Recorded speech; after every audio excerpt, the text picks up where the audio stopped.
हाय।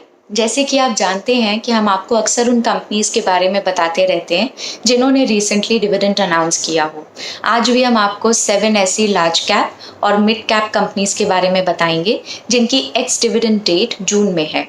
X dividend date वो date होती है जिसके एक दिन पहले तक अगर आपने उस कंपनी के शेयर्स को बाय किया हो तो आप उस कंपनी से डिविडेंड पाने के लिए एलिजिबल होते हैं। अक्सर आप हेडलाइंस में देखते हैं कि किसी कंपनी ने 100%, किसी कंपनी ने 1000% का डिविडेंड डिक्लेयर किया, मगर जब आप उस डिविडेंड के अमाउंट को देखते हैं तो आपको लगता है अमाउंट तो बहुत कम है।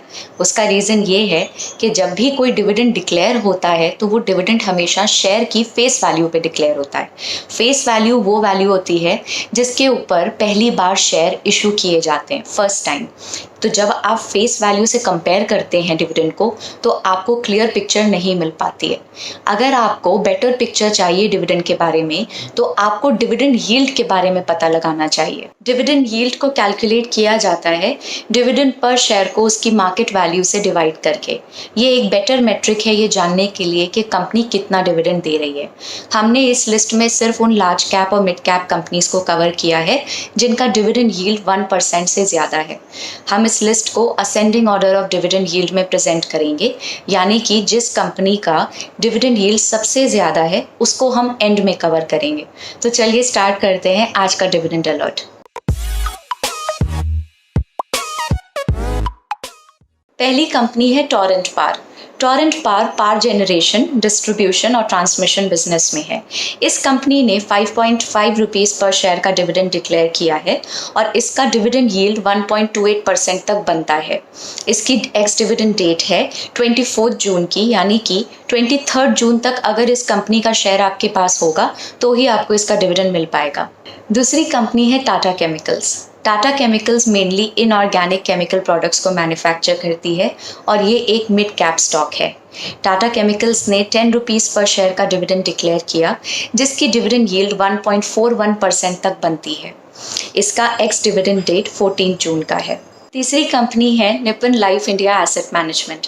ये एक एसेट मैनेजमेंट कंपनी है जो म्यूचुअल फंड्स को मैनेज करती है।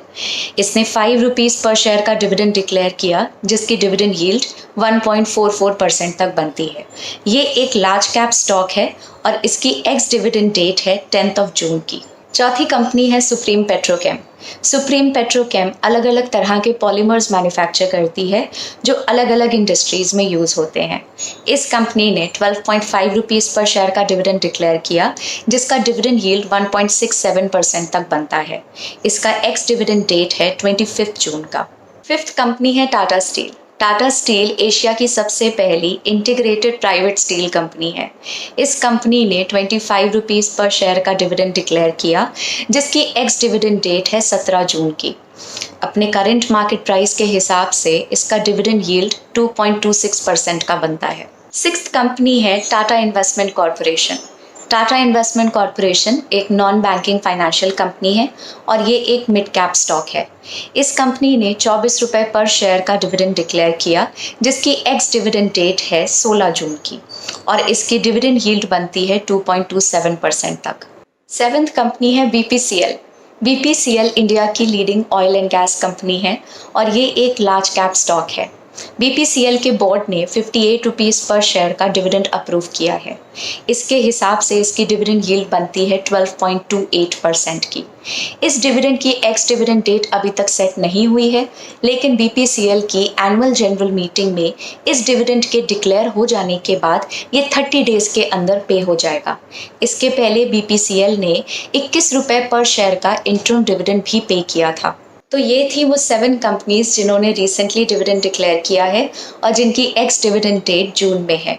ऐसे ढेर सारे डिविडेंड अलर्ट्स के लिए ग्रो के चैनल को सब्सक्राइब करें। Bye bye. ये वीडियो सिर्फ एजुकेशनल पर्पस के लिए है, ये कोई बाइंग या सेलिंग रिकमेंडेशंस नहीं है।